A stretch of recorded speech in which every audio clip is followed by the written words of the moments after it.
Subscribe now and press the bell icon. Never miss an update. Hello students, आपका welcome है आपके अपने YouTube channel maths with Harish Gupta में।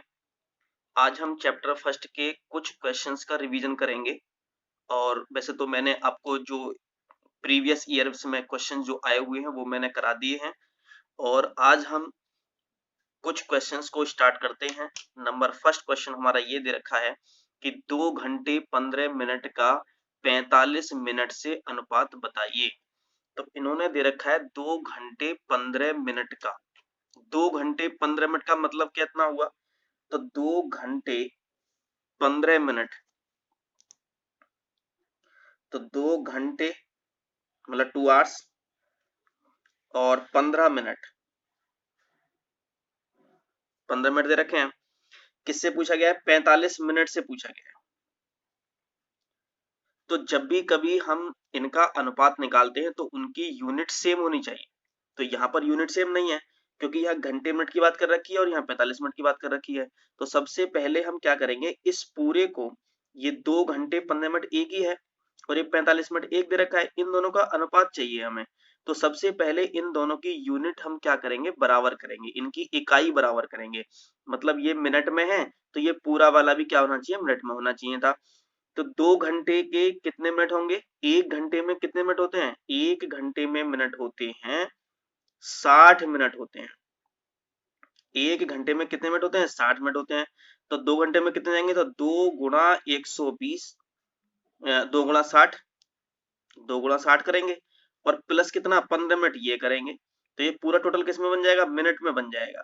तो ये हो जाएगा 60 दूनी 120 और 15, ये हो जाएंगे हमारे, ये हो जाएंगे 120 और प्लस 15, ये हो जाएंगे हमारे 135 मिनट। हमने क्या काम किया, हमें क्या करना था, हमें निकालना था इन दोनों का अनुपात। तो हमने देखा कि ये तो मिनट में है और ये घंटे मिनट दोनों में दे रखे हैं। तो सबसे पहले इन दोनों को हमने बदला। किस में बदला? हमने मिनट में चेंज किया हमने। तो 2 घंटे का मतलब कितना हो गया? 120 मिनट हो गया। 15 मिनट ये हमने ऐड कर दिए, तो 120 और प्लस 15 कितना, 135 मिनट हो गया, 135 मिनट। अब इन दोनों का अनुपात बताना है। तो इन दोनों का अनुपात कैसे लूंगा? तो अनुपात बराबर हो जाएगा 135 अनुपात 45। यहां देखो, अब इसकी भी यूनिट कितनी है? मिनट दे रखी है, और इसकी भी यूनिट कितनी है? मिनट दे रखी है। तब हम इसको अनुपात निकाल सकते हैं। अब हम क्या करेंगे, अब हम ये देखेंगे कि ये दोनों नंबर किसी एक नंबर से कटने चाहिए।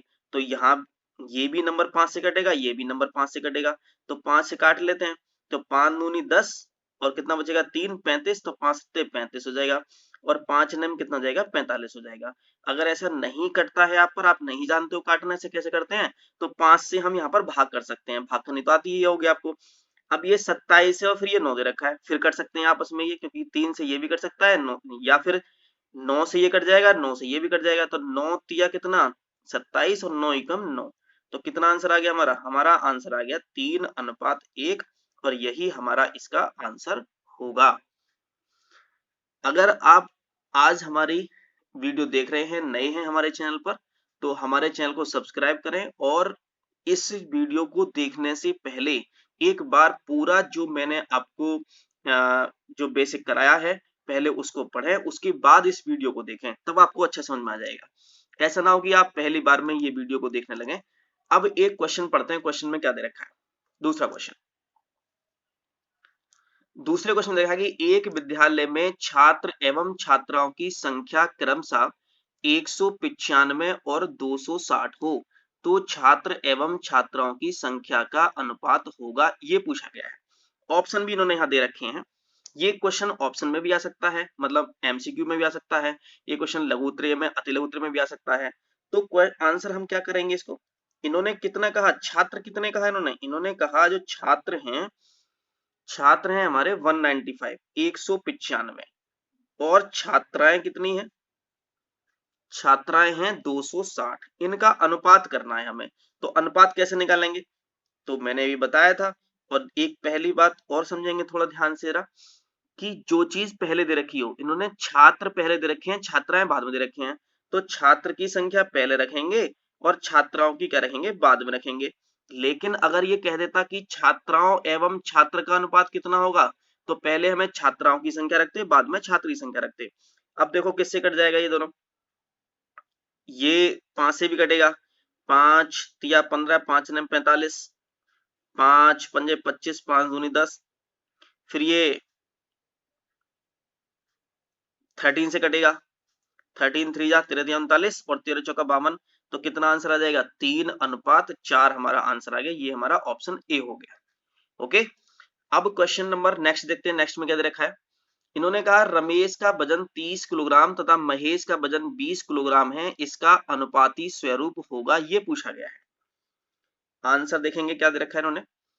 इन्होंने कहा रमेश का वेतन 30 किलोग्राम है, रमेश का वेतन कितना दे रखा है, 30 किलोग्राम दे रखा है, तथा महेश का वजन कितना है, रमेश का वजन, तो रमेश कितना है 30 किलोग्राम और महेश कितना दे रखा है, महेश का दे रखा है इन्होंने 20 किलोग्राम।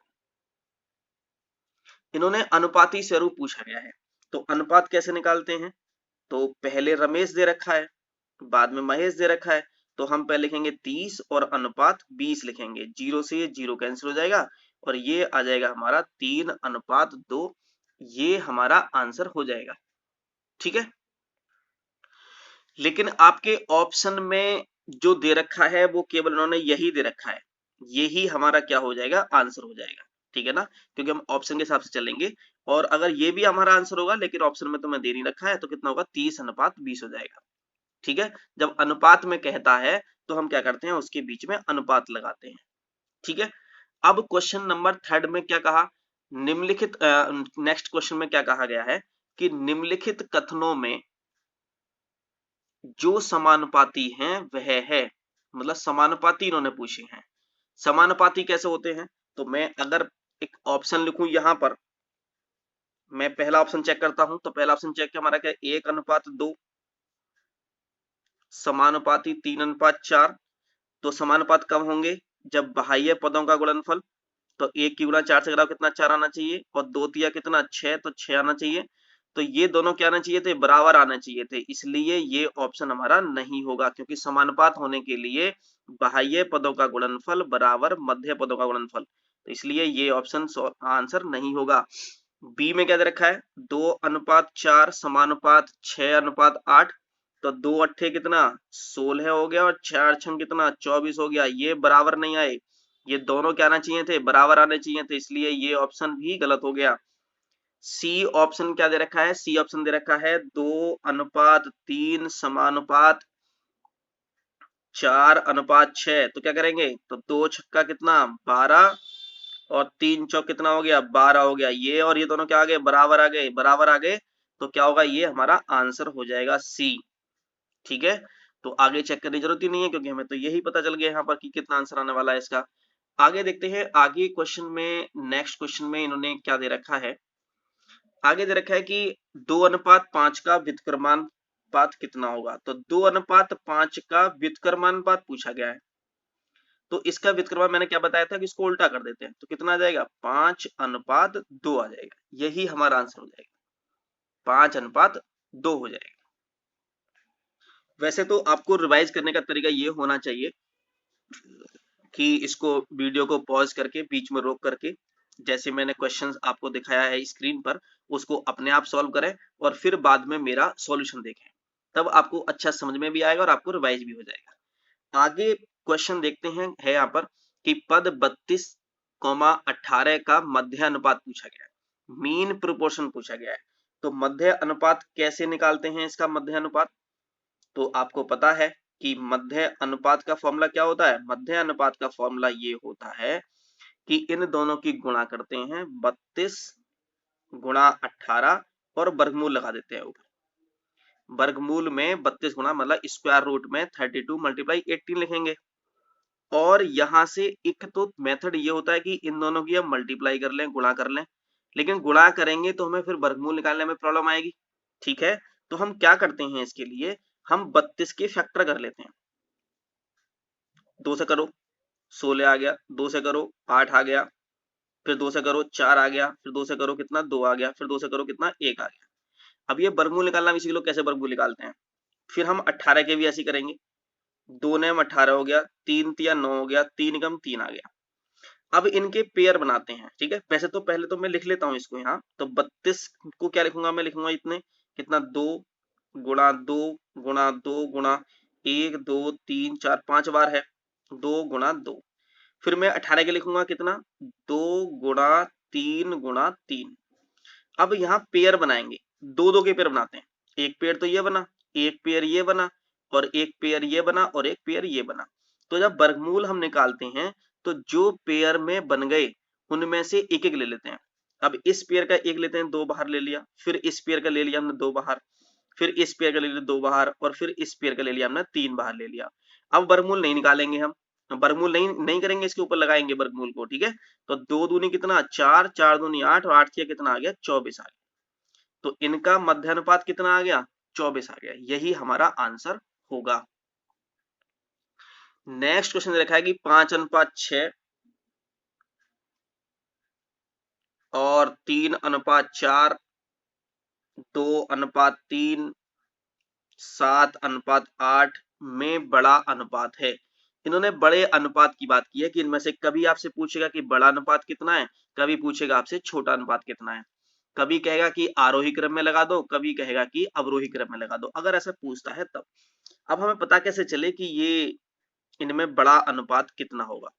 अच्छा, मैं आपको एक ट्रिक बताता हूँ यहाँ पे, क्योंकि आपको सॉल्यूशन तो करना नहीं है इसका, मैं सॉल्यूशन भी बता देता हूँ आपको, और मैं इसकी ट्रिक भी बता देता हूँ कि ट्रिक कैसे होगी। जैसे ये कितना है 5/6, ये 3/4, और ये 2/3 है, और ये 7/8 बराबर। आप एक काम कर सकते हैं कि 6 से आप भाग करें 5 को, तो ये आ जाएगा 6। 5 को देखो कैसे भाग करना है, भाग करना जानते ही होगे आप। 5 को जब 6 से भाग करेंगे, जाएगा तो है नहीं, तो पॉइंट लगाने के बाद इसको 0 बढ़ा लेते हैं।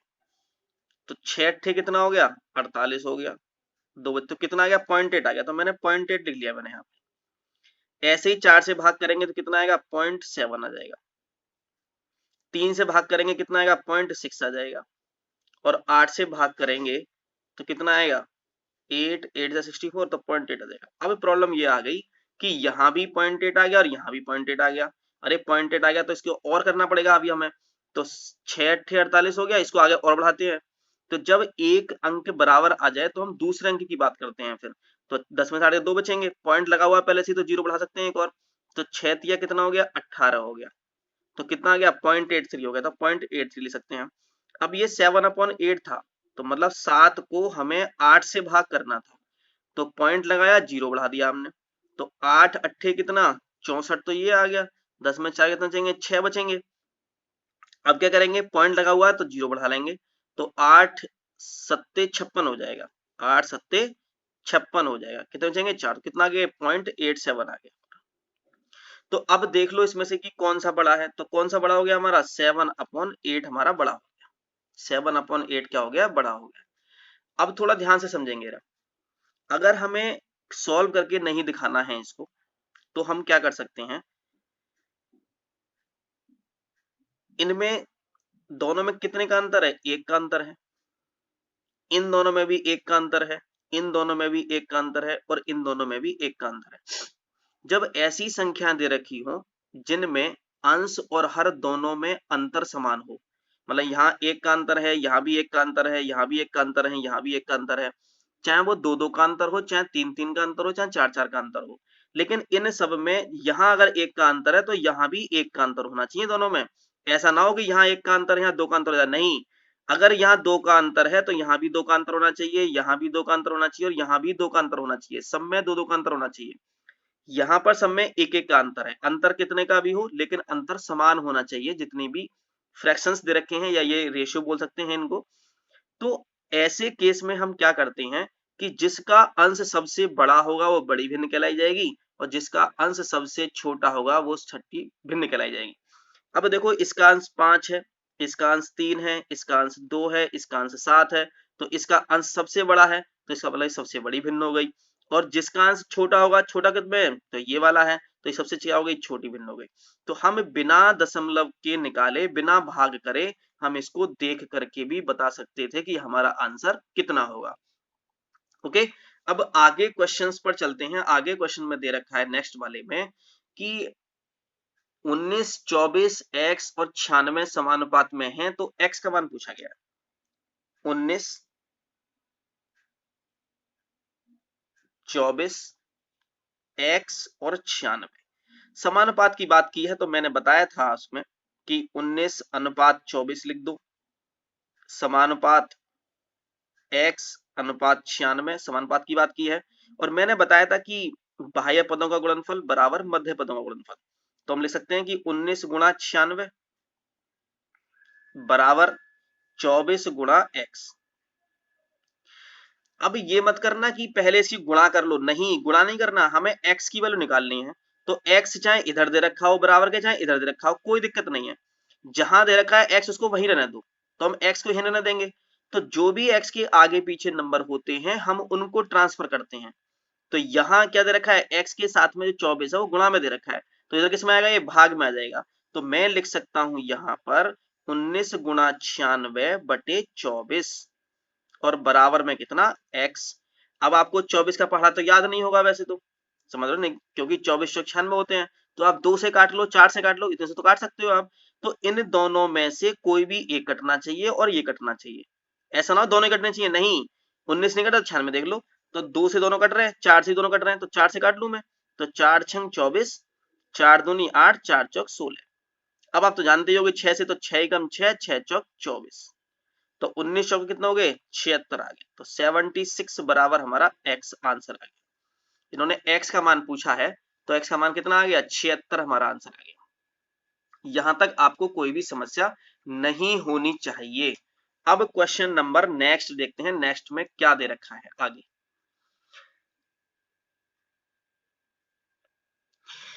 एक क्वेश्चन दे रखा है आपकी स्क्रीन पर कि इन्होंने पूछा है कि समानुपात की एक संख्या 25 तथा तृतीय अनुपाती 144 है, तो दूसरी संख्या कितनी होगी, ये पूछा गया है इन्होंने यहां से। अब थोड़ा ध्यान समझेंगे, अगर मुझे ये निकालना हो कि a, b का दो संख्या दे रखी होंगी आपको वहां पर, और आपसे तृतीय अनुपात पूछा जाए, तो a, b का तृतीय अनुपाती, तो हम कैसे लिखते हैं इसको, मैंने आपको लिखने का तरीका बताया था कि a अनुपात b समानुपात लगाते हैं यहाँ पर। अब कोई तीसरा नंबर तो है नहीं, नहीं है तो इसी को रिपीट करते हैं, तो b अनुपात x, और जो x होता है यही तो तृतीय अनुपाती होता है। x क्या होता है हमारा, ये तृतीय अनुपाती होता है, तो ये मैंने आपको फॉर्मूला बताया था मैंने यहाँ पर, ठीक है। अब हमें इनमें से क्या क्या दे रखा है, इन्होंने कहा इनमें से एक संख्या 25 है, एक संख्या 25 है, तो मैं एक की जगह 25 लिख दूं, अनुपात b, क्योंकि पूछिए दूसरी संख्या, तो ये पहली संख्या होती है, दूसरी संख्या होती है, और ये जो होती है ये क्या होता है हमारे तृतीय अनुपाती कहलाता है। तो अनुपात समानुपात b अनुपात और x क्या है, तृतीय अनुपाती। अरे तृतीय अनुपाती तो हमें दे रखा है ना, कितना है तृतीय अनुपाती, 144 दे रखा है। दोबारा समझेंगे, ये मैंने यहाँ पर नंबर अननोन ले लिए, मैंने कहा एक संख्या a है, एक संख्या b है, इसके तृतीय अनुपाती का फॉर्मूला क्या होता है, a अनुपात b, बीच में समानुपात, और इसको दोबारा से लिख देते हैं b और अनुपात x। अब हमें इनमें से चारों में से क्या क्या चीज दे रखी है, एक तो पहली संख्या दे रखी है कितनी, 25, तो मैंने a के स्थान पर 25 लिख दिया मैंने। दूसरी संख्या हमसे पूछी है ना, तो इसका मतलब b पूछा गया है, तो b की जगह तो मैं b रहने दूंगा ऐसे ही, क्योंकि तो हमें निकालना है। x क्या होता है हमारा, x ही तो हमारा जो होता है तृतीय अनुपाती तो होता है x ही, तो x की जगह क्या रखेंगे हम 144, क्योंकि 144 क्या है हमारा तृतीय अनुपाती दे रखा है। अब इसको कैसे सॉल्व करते हैं ये तो आपको पता ही है कि बाह्य पदों का गुणनफल, तो 25 गुणा किससे, 144 से करेंगे, और बराबर में क्या लिखेंगे, b गुणा b लिखेंगे, ठीक है ना। तो मैं इसको b गुणा b मैं लिख सकता हूँ इसे b स्क्वायर यहाँ पर, तो b स्क्वायर बराबर आ गया 25 गुणा 144, ठीक है। और b बराबर कितना आ जाएगा, तो वर्गमूल में लिखेंगे यहाँ पर 25 गुणा 144, क्योंकि ये स्क्वायर में है, इधर पूछे किस में पहुंचेगा, स्क्वायर रूट में, मतलब कह सकते हैं कि ये वर्ग है तो यह वर्गमूल में पहुंचेगा। जब हम ट्रांसफर कराते हैं तो ये चेंज हो जाता है। आपको पता ही है कि 25 का वर्गमूल कितना आएगा, 5 आ जाएगा, और 144 का वर्गमूल कितना आएगा, 12 आ जाएगा। अगर आपको ये याद नहीं है तो जैसे मैंने पहले बताया था, अभी की फैक्टर करके उनको और फिर पेयर बनाएंगे और जो जिन जिन के पेयर बन जाएंगे उन्हें बाहर निकाल लेंगे। तो 5 गुना 12 कितना हो गया? 60 हो गया। तो b बराबर कितना आ गया हमारा? 60 हो गया। तो हमसे क्या पूछा गया? हमसे पूछा गया दूसरी संख्या। तो मैं लिखेंगे अतः दूसरी संख्या बराबर 60, हमारा आंसर आ गया। अब ये क्वेश्चंस में एमसीक्यू वाले, ऐसा नहीं कि ये एमसीक्यू में ही आ सकते हैं, ये आपके अतुल्य उत्तरीय लघु उत्तरीय में भी क्वेश्चंस पूछे जा सकते हैं। तो मैं इनको यहाँ पर आपको करा रहा हूँ। और मेरे कराने का मतलब यहाँ पर ये है कि आपके पास ऐसा कोई क्वेश्चन नहीं आना चाहिए जो आप पर ना हो, एग्जाम में कोई भी नहीं आना चाहिए। अब आगे क्वेश्चन देखते हैं। नेक्स्ट क्वेश्चन में रखा है कि एक संख्या 75 है, इसका मध्य अनुपाती 50 है, तो दूसरी संख्या कितनी होगी? ये पूछी गई है। ध्यान समझेंगे। इन्होंने कहा एक संख्या 75 है, इसका मध्य अनुपाती 50 है। अगर मैं ये कह दूं कि ए एंड बी का मध्य अनुपाती क्या होता है? तो मध्य अनुपाती होता है वर्गमूल में ए बी। यही तो होता है, वर्गमूल में कितना? ए बी, यही तो होता है। तो ए बी का मध्य अनुपाती, तो मध्य अनुपाती तो इन्होंने पहले से ही दे रखा है। कितना है मध्य अनुपाती? 50 बराबर एक संख्या नाम दे रखी है, कितनी है? 75 है, गुणा बी हमने ऐसे लिख दिया, बी का मतलब दूसरी संख्या। मतलब हमारा फॉर्मूला ये होता है, मध्य अनुपाती दे रखा है तो मध्य अनुपाती मैंने यहाँ लिख दिया। इसका फॉर्मूला ए बी होता है, तो एक संख्या ने दे रखी है कि क्वेश्चन में 75 है, तो 75 मैंने लिख दी यहाँ पर। दूसरी संख्या पूछी गई है यहाँ से। अब ये बताओ, ये वर्गमूल है, इधर जाके क्या हो जाएगा? ये स्क्वायर बन जाएगा। तो 50 का मैं वर्ग कर दूंगा यहाँ पर, और ये क्या हो जाएगा हमारा? 75 गुणा बी हो जाएगा। और मैंने आपको पहले भी बताया था कि अगर इधर स्क्वायर हो तो इधर वर्गमूल में पहुंचता है, और अगर इधर वर्गमूल है तो इधर स्क्वायर में ट्रांसफर हो जाता है ये। ठीक है। अब 50 का वर्ग को मैं क्या लिख सकता हूँ? मैं लिख सकता हूँ कि इसे 50 गुणा 50 लिख सकता हूँ इसे मैं। अच्छा, मैं b की वैल्यू निकालनी है, दूसरी संख्या निकालनी है, तो जो आसपास इसके होगा तो ट्रांसफर करेंगे। तो 75 किस में दे रखा है? इसके साथ में गुणा में दे रखा है, तो इसमें किस में आएगा? भाग में आ जाएगा, और बराबर कितना? b हो जाएगा। अब इसको इससे कट कर सकते हैं। 25 का पहाड़ा याद है तो 25 से कर सकते हैं, लेकिन 25 का पहाड़ा याद नहीं होगा आपको यहाँ पर। अब ये दे रखा है इन्होंने कि यहाँ से करेंगे 25 तिया 75 हो जाएगा, और 25 दूनी 50 हो जाएगा, और ये हो जाएगा 50 दूनी हो जाएगा हमारा 100/3 हो जाएगा, और बराबर में b आ जाएगा। तो अतः दूसरी संख्या बराबर हो जाएगी हमारी 100/3 हो जाएगी। और हम इसको लिख सकते हैं 100/3 को क्या लिख सकते हैं? 100 लिख सकते हैं कि 33 सही 1/3 आंसर। लेकिन आपके ऑप्शन में कोई भी नहीं दे रखा है इतना, इसका मतलब ये है कि ये क्वेश्चंस में या तो ऑप्शन गलत कर दिए हैं, या फिर इन्होंने क्या कर दिया है, इन्होंने कुछ मिस्टेक कर दी है इन्होंने क्वेश्चंस में। मुझे ये लग रहा है कि यहाँ मध्यानुपाती 50 की जगह क्या होना चाहिए? यहाँ पर 60 होना चाहिए। मध्यानुपाती क्या होना चाहिए? 60 होना चाहिए यहाँ पर। देखते हैं अगर 60 लिख करके कि कैसा आंसर आता है। तो मध्यानुपाती 50 इन्होंने यहाँ गलत दे रखा है, लेकिन अगर क्वेश्चन आए तो क्वेश्चन बिल्कुल ऐसे ही होगा। ये राइट आंसर है, जो क्वेश्चन दे रखा है उसके हिसाब से ये राइट आंसर है, लेकिन इसके ऑप्शन में नहीं मिल रहा है, ये समझ रहे हो ना? तो इसका मतलब ये है कि या तो क्वेश्चन में मिस्टेक है या फिर ऑप्शन में गलती दे रखी है। तो मैं 50 की जगह में 60 अगर कर दूं तो बराबर में मैं क्या लिखूंगा? लिखूंगा मैं यहाँ 75 गुणा b लिखूंगा, और ये 60 का क्या हो जाएगा? वर्ग हो जाएगा, और ये 75 गुणा b हो जाएगा, और ये हो जाएगा 60 गुणा 60, और बटे में कितना आएगा? 75 आ जाएगा, और बराबर b हो जाएगा 15 पंजे 75, 15 चौका 60, और 5 एकम 5, 5 दूनी 10, तो 12 चौक कितना है? 48 बराबर b आ जाएगा। 48 देखो ऑप्शन में है या नहीं? हाँ, सी ऑप्शन दे रखा है। इसका मतलब ये है कि इन्होंने क्वेश्चन में मिस्टेक कर दी है। यहाँ मध्य अनुपाती 50 की जगह क्या आना चाहिए? 60 आना चाहिए।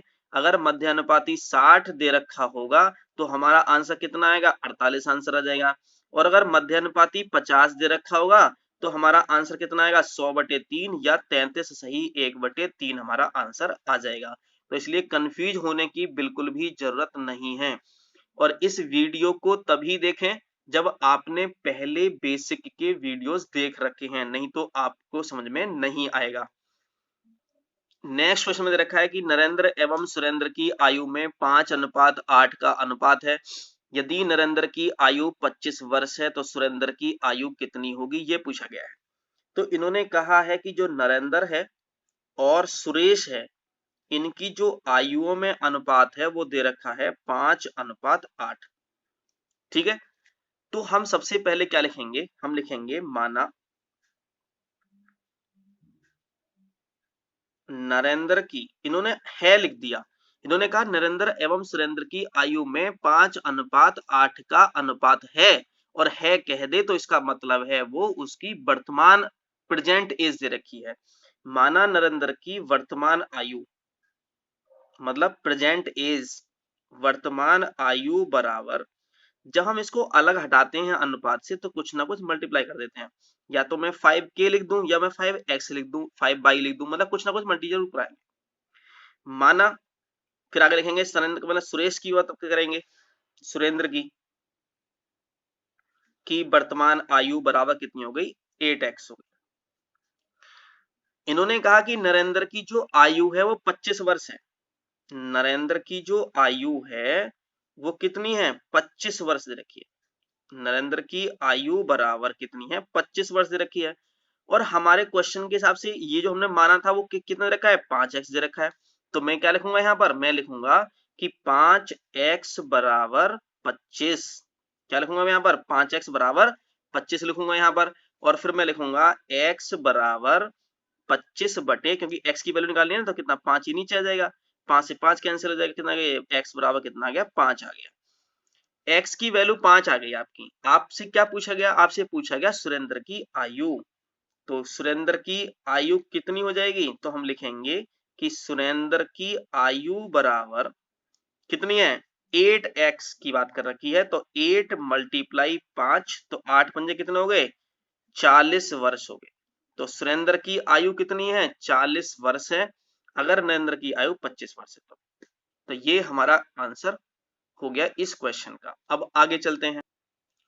अब एक क्वेश्चन में दे रखा है कि 10 पेंसिलों का मूल्य 30 रुपए हो तो 15 पेंसिलों का मूल्य कितना होगा, ये कैसे होगा।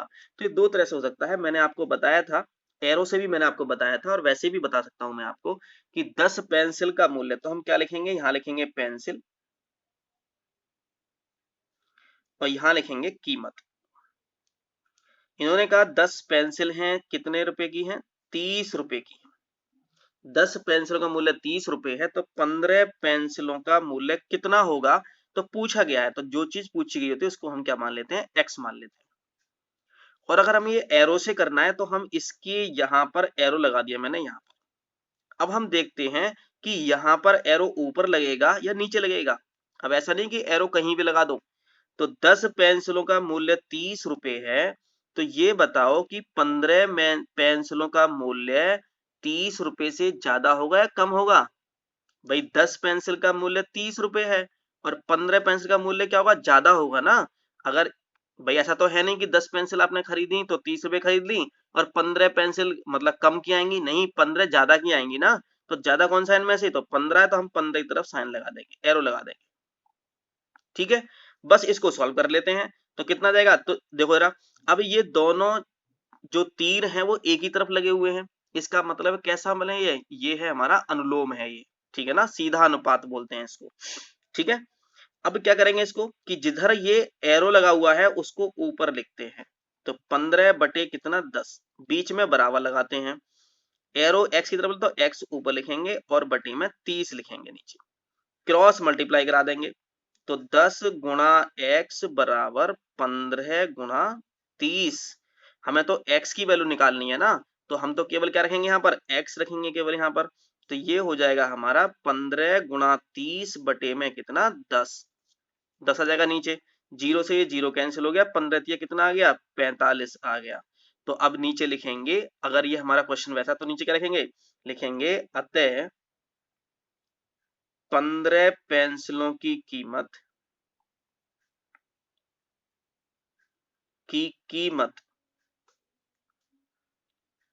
45 रुपए होगी।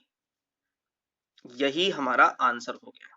ओके, आप इस तरह से उसमें लिख के आओगे तो आपका 0.1 भी नंबर नहीं कट सकता। ठीक है, पूरे के पूरे ही नंबर आपको मिलेंगे। एक क्वेश्चन दे रखा है कि 5 आदमी किसी काम को 20 दिन में करते हैं तो 25 आदमी उस काम को कितने दिनों में पूरा करेंगे। तो एक तरफ लिखेंगे हम आदमी लिखते हैं एक तरफ, और एक तरफ लिखते हैं दिन। थोड़ा ध्यान से समझेंगे, सेंस लगाकर समझेंगे इसको कि 5 आदमी किसी काम को करते हैं 20 दिन में और 25 आदमी उस काम को कितने दिन में, मतलब x दिन में करेंगे। सबसे पहले एरो हम x की तरफ लगाते हैं। अब ये समझते हैं थोड़ा ध्यान से कि कोई भी काम है एक्स वाई जेड, 5 आदमी उस काम को 20 दिन में करते हैं। अब 5 से ज्यादा आदमी हमने काम पर लगा दें, 25 आदमी हमने काम पर लगा दिए, तो ये बताओ दिन कम लगेंगे ज्यादा लगेंगे? ज्यादा तो लगेंगे नहीं दिन, क्योंकि आदमी आपने ज्यादा कर दिए ना, तो दिन क्या लगेंगे? कम लगेंगे। क्या लगेंगे? कम लगेंगे। और ये तो जाहिर सी बात है, नॉर्मल बात है ये तो, कि भाई आदमी कम लगाओगे तो ज्यादा दिन लगेंगे काम करने में, अगर आदमी तुमने ज्यादा लगा दिए तो दिन क्या लगेंगे? यहाँ पर कम लगेंगे। तो कम कौन सा है इनमें से, दोनों में से? कम 5 है ऊपर, तो कम आएगा तो कम की तरफ निशान लगा देंगे। अब ये कैसे कैसे हो गई है? ये विपरीत हो गई है। कैसे हो गई है? विपरीत हो गई है। तो कैसा होगा इसमें? प्रतिलोम अनुपात हो जाएगा इसमें, ये मैंने आपको बताया था पहले भी, इनवर्स हो जाएगा ये प्रोपोर्शन। तो क्या लिखेंगे? तो जहां पर एरो लगा है उसको ऊपर लिखते हैं, तो 5/25 बराबर x/20। फिर क्या करेंगे? इसकी क्रॉस मल्टीप्लाई कराते हैं। हम लिखते हैं कि 25 गुणा x बराबर 5 गुणा 20, और x बराबर हो जाएगा 5 गुणा 20 और बटे में, क्योंकि x तो यही रखेंगे हम, ये x के साथ मल्टीप्लाई में, तो यहाँ डिवाइड में चला जाएगा। तो 5 पंजे कितना? 25 हो गया, और 5 चौक कितना? 20 हो गया। तो x बराबर कितना आ गया? और ये x बराबर आ गया हमारा 4। तो इसका मतलब है 4 दिन। यही हमारा आंसर हो जाएगा। आप इसको बहुत अच्छे से तैयार करो इन चीजों को, दो फायदे होंगे आपको। एक तो आप बैक लगने से बच जाओगे, अच्छे नंबर आ जाएंगे आपके डीएलएड में, और इसका फायदा आपको मिलेगा टेट में और सुपर टेट में। आपको इतनी चीजें क्लियर होंगी तो आपको टेट और सुपर टेट की मैथ्स पढ़ने में, गणित पढ़ने में कोई समस्या नहीं आएगी।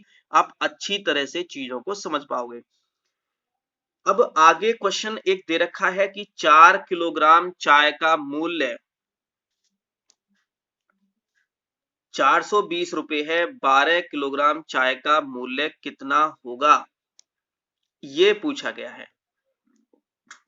तो हम क्या करेंगे? यहां पर हम वही करेंगे। यहां पर हम यहां लिखेंगे चाय लिखेंगे, और यहां लिखेंगे मूल्य। मूल्य किसमें? रुपए में। और चाय किसमें? केजी में लिखेंगे, यहां पर किलोग्राम में। तो चाय है वो कितने किलोग्राम है? 4 किलोग्राम चाय की बात कर रखी है इन्होंने यहाँ पर। 4 किलोग्राम चाय का मूल्य 420 रुपए है, और 12 किलोग्राम चाय एक्स रुपीज है। ये एक्स जरूरी नहीं यहाँ पर आए, ये यहाँ भी आ सकता है। अगर यहाँ कीमत 2 बार दे रखी होती तो यहाँ कीमत लिखते और एक्स का यहाँ पर आ जाता। ठीक है ना? जो चीज ना दे रखी हो, इन्होंने क्या पूछा? इन्होंने मूल्य पूछा, तो मूल्य की जगह हमने एक्स रख दिया, बस बात खत्म हो गई। अब हम एक्स की तरफ एरो लगाएंगे। हमें पता है कि 4 किलोग्राम चाय खरीदेंगे तो 420 रुपए की मिलती है, तो 12 किलोग्राम खरीदेंगे तो ज्यादा पैसे देने पड़ेंगे ना।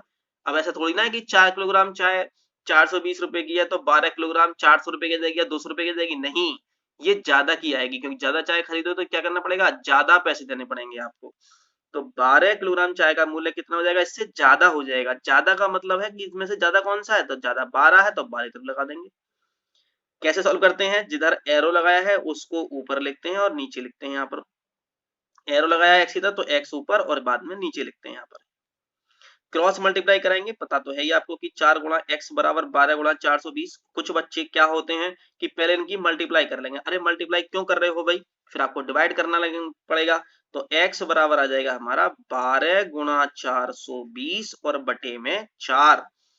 4 से कर दो इसको, तो 4 तिया कितना? 12 हो जाएगा। 3 की गुणा इसमें करोगे तो कितना आएगा? 300, 3 दूनी 6, 3 चौक 12, तो 1260 रुपए हमारा आंसर आ गया। तो 12 किलोग्राम चाय का मूल्य कितना हो जाएगा? 1260 रुपए हो जाएगा। तो कौन सा ऑप्शन हो गया इसमें? ऑप्शन हो गया हमारा डी, हो गया हमारा ऑप्शन।